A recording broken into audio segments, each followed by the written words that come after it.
Hey, what's up guys, Sedge here. Before the video starts, I would just quickly like to say that there may be a few location spoilers and quite a few armor and weapon spoilers, so if you haven't got the game yet and you're one of those people who doesn't want to get spoiled, I wouldn't watch this, but it's not going to affect your gameplay too much if you do. So anyway, if you are watching, then please do enjoy.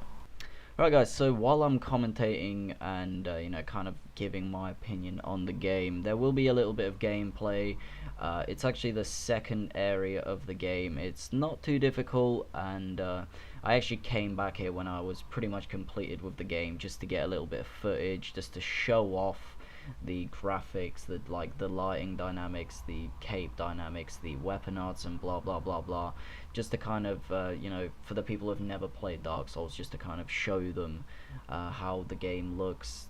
Some of the weapon arts, not every one of them. I do switch my classes a little bit. I switched to a battle axe, I switched to a scimitar, and there's this two-handed sword. So just enjoy the gameplay. And yeah, so to start off with, I'm just gonna say I was incredibly skeptical of the game. I thought it was a little bit too close, or it resembled a little bit too much of Bloodborne, and the movement, the pace, like the speed of the game looked like it really did resemble a lot of Dark Souls, and I was scared. I was like, please, I don't want to replay Bloodborne in medieval form. Don't get me wrong, I completed Bloodborne more than once now, and I enjoy the game a lot. It's fun, but some of the online on that game wasn't exactly good, and I just wanted another game that, just to finish off the whole series, another game that was very similar to Dark Souls 1. Not 2, but 1. And I honestly do feel like this game accomplishes that.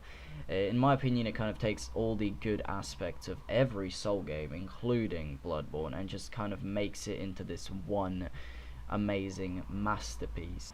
Everything about the game is just very well thought out, and again, I haven't completed the entire game fully yet, but I can already tell I'm gonna enjoy it a lot, and I am at the verge of completing it now, so it's probably not the ideal time to be making the first impressions video, but there's still a lot for me to see. I do kind of, when it comes to these games, I do kind of rush through the first playthrough, and then on my second playthrough I kind of look at things in a lot more detail, pick up every weapons, look around every corner. It's just kind of how I play, and it's just kind of how I've always played when it comes to these type of games. I do hate myself sometimes for doing it, because sometimes I miss really vital things, which is quite sad. But anyway, moving on to the geography of the game and stuff like that. The game, it makes perfect sense. You can see some of the last areas from where you were, and when you start off, you can see the Lothric Castle. I think that's the Lothric Castle anyway, and everything just makes perfect sense. It's not like Dark Souls 2 where you just take an elevator up, like literally 20 yards up into the air, or 20 feet into the air, sorry about that, and you somehow end up on a floating island where there's lava. Everything actually makes sense in this game. Dark Souls 2 didn't do the best job of making sense of the geography and how everything was made, and you can't blame them because they didn't have the main director.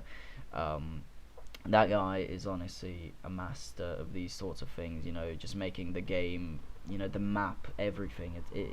This game has a very good map, that's what I'm trying to say. It takes advantage of shortcuts, so you shouldn't be looking for another bonfire. You should be looking for a way that leads to the last bonfire, and that's an aspect of this game that I really like. They're not just adding bonfires around every corner. They're actually leading back, and you kind of have to backtrack, and you get very familiar with the place, and sometimes you basically feel very happy when you find a new area, because you've searched through this area quite a lot, and that was something that Dark Souls 1 implemented as well. And this game has it as well. Dark Souls 2 not so much, but it still did have some aspect of that. And the weapons in this game are absolutely amazing. The weapon arts is ridiculously good. I'm talking about it's fun. It adds so much more variety. You know, instead of the weapons having maybe like 5 attacks, they now have like 8 to 9. And when you think about it, that's quite a lot because there's so many weapons in this game. You know, some of the weapons do have, you know, the same weapon arts. Some of them have a buff, which is still very good, and I feel like it adds that amazing customization into the game that I personally really do love in these sorts of games. And it's just amazing. As you can see right there, the weapon arts, some of them are ridiculously cool looking, and they're actually practical. You know, some, for example, when you compare the Artorias' sword in Dark Souls 1 to the, and I'm sorry for the spoiler here, even though I did say at the start, with the Artorias' sword in this game, the weapon arts is so much more practical than the R2 or the RT, whatever it's called on Xbox 360. And you can actually get a kill with the Artorias' greatsword or the Abyss greatsword. I haven't actually got my hands on it, so I don't know the correct name, but I'm sure you guys know what I'm talking about for those who have played it. But basically there's a sword that resembles Artorias' sword very much in this game, and you know, the weapon arts actually makes the weapon good, you know, because you can't use Artorias' sword in Dark Souls 1. You just cannot use it. Sure, maybe for PvE, yes, it's a good weapon, it does good damage, good scaling, everything. But in this game, you can actually get kills with it on PvE, because PvP, sorry, because the weapon arts is so good. You know, the moves, everything, it's just amazing. And this applies to many more weapons, like many strength weapons to be precise. You know, some of the curved great swords. The Murakumo was very good in Dark Souls, and I'd say it was far more than practical in terms of PvP. And but in the, you know, it's just even better now. You know, and I really do like the fact that they implemented the weapons art, because it makes the weapons better, it makes them more fun, makes them, you know, more in depth and whatnot, and they're just fun, you know, they're just good shit. So the PvP and online.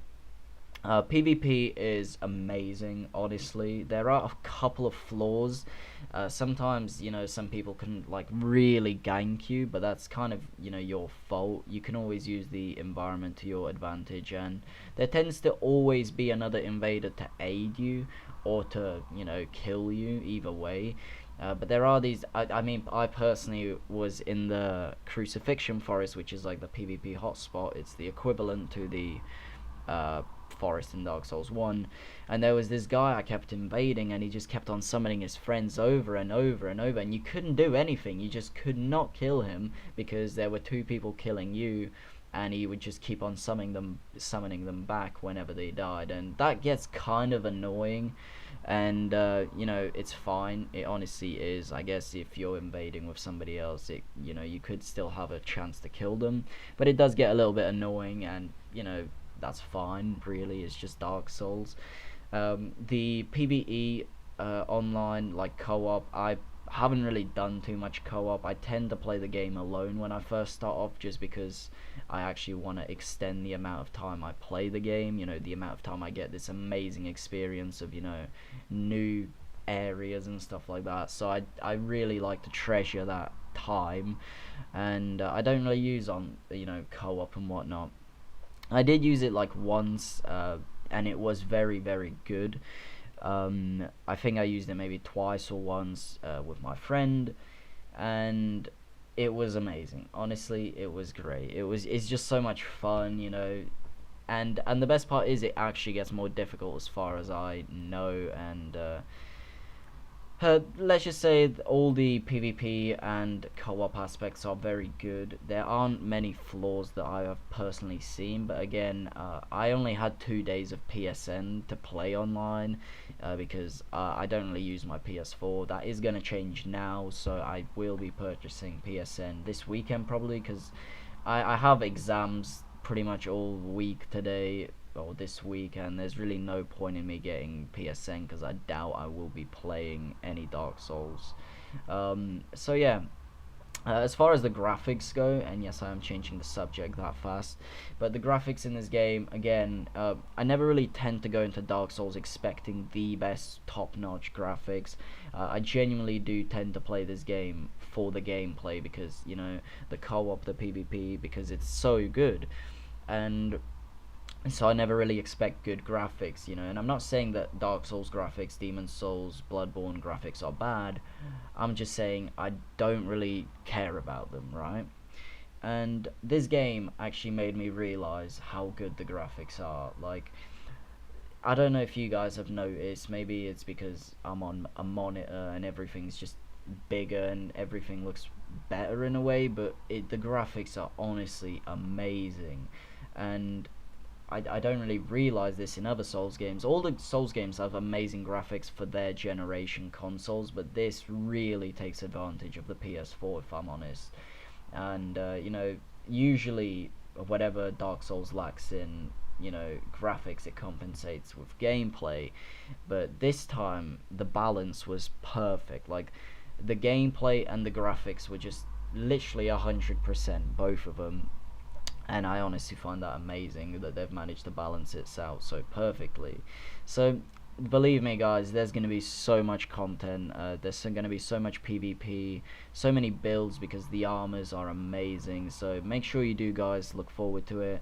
You know, if you agree or don't disagree with some of my points, just let me know. We can have a little bit nice debate, nice bit of banter in the comments. And yeah, so thanks for watching, and I'll see you later.